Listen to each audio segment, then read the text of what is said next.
چین اور بھارت کے درمیان جاری لیفٹیننٹ جنرل کی سطح کے مذاکرات ناکام ہو گئے ہیں۔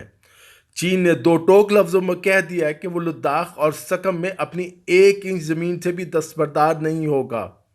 بھارت لداخ سے اپنی فوجوں کو واپس لے جائے اور آئندہ کبھی ادھر آنے کی جرت نہ کرے۔ چین کے صدر کو اس بات کا ادراک ہے کہ بھارت، جاپان اور آسٹریلیا جو کچھ کر رہے ہیں اس کے پیچھے امریکہ کا ہاتھ ہے، جو چین کے خلاف گھیرا تنگ کرنا چاہتا ہے۔ ہم پاکستانیوں کی ہمدردیاں چین کے ساتھ ہیں۔ پاکستانیوں کی اکثریت سمجھتی ہے کہ اب وہ وقت آ گیا ہے کہ پاکستان مقبوضہ کشمیر میں اپنی فوجیں بھیجے اور مقبوضہ کشمیر کو بھارت کے قبضے سے آزاد کرا لے۔ اس کے لیے بھارت سے جنگ بھی کرنی پڑے تو کوئی پرواہ نہیں۔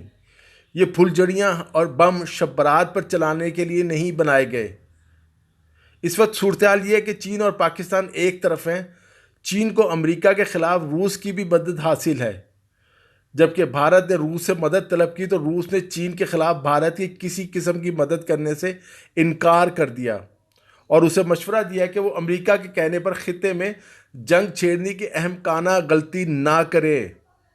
امریکی صدر ٹرمپ، جو چین کے خلاف جنگ شروع کرنے کا ارادہ رکھتے تھے، انہیں امریکہ بچانے کی فکر پڑ گئی ہے۔ امریکہ کی 40 سے زیادہ ریاستوں میں کرفیو نافذ ہے۔ سیاہ فام امریکیوں کے مظاہرے رکنے کا نام نہیں لے رہے۔ ٹرمپ ایک ضدی اور ہٹ درم شخص ہے۔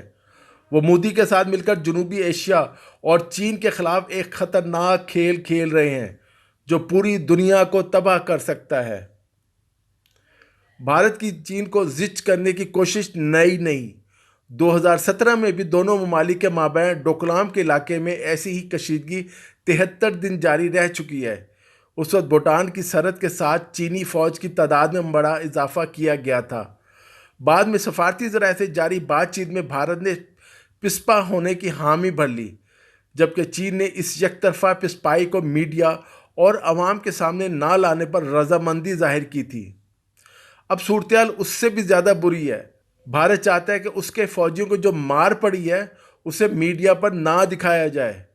بھارت نے بھوٹان میں چین کے خلاف فوجیں داخل کرنے کی کوشش کی تو چین نے بھارت کو بتا دیا کہ اگر وہ بھوٹان میں اپنی فوجی بھیجنے سے باز نہ آیا تو چین بھی پاکستان کی درخواست پر مقبوضہ کشمیر میں فوجیں اتارنے کے لیے تیار ہوگا۔ ہم آپ کو بھارتی فوج کی پسپائی کے بارے میں ایک رپورٹ کے بارے میں بتاتے ہیں۔ یہ رپورٹ ہینڈرسن بروکس بھگت رپورٹ کہلاتی ہے۔ یہ رپورٹ بھارتی فوج کے 2 سینئر افسران لیفٹیننٹ جنرل ہینڈرسن اور بریگیڈیئر پریمندر سنگھ بھگت نے لکھی تھی۔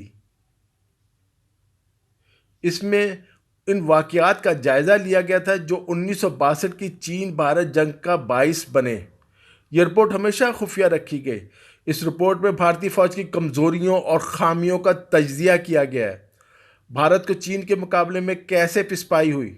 رپورٹ میں اس بات کا اعتراف کیا گیا ہے کہ بھارتی فوج چینی فوج کا مقابلہ نہیں کر پائی تھی۔ چین اور بھارت کے اس نئے سرحدی تنازع کا کوئی حل نظر نہیں آتا، لیکن جنگ کے بادل منڈلا رہے ہیں۔ بھارت فوجی اور معاشی قوت میں چین کا مقابلہ نہیں کر سکتا۔ مودی کے ایک جانب کھائی اور ایک جانب کنواں ہے۔ مودی کو دونوں ہی محاذوں پر شکست دکھائی دے رہی ہے۔ چین دنیا کی عالمی طاقت بن چکا ہے۔ امریکہ کا زوال شروع ہے۔ امریکہ چین کو روکنے اور خود کو زوال سے بچانے کے لیے آسٹریلیا، جاپان اور یورپی ممالک کے ساتھ مل کر چین کے معاشی اور سیاسی ناکہ بندی کرنا چاہتا ہے۔ اس کے لیے وہ بھارت کو بھی استعمال کر رہا ہے۔ بھارت کو اب چین اور پاکستان سے دھول چاٹنی پڑے گی۔ شکست بھارت کا انتظار کر رہی ہے۔ Report team Urdu news.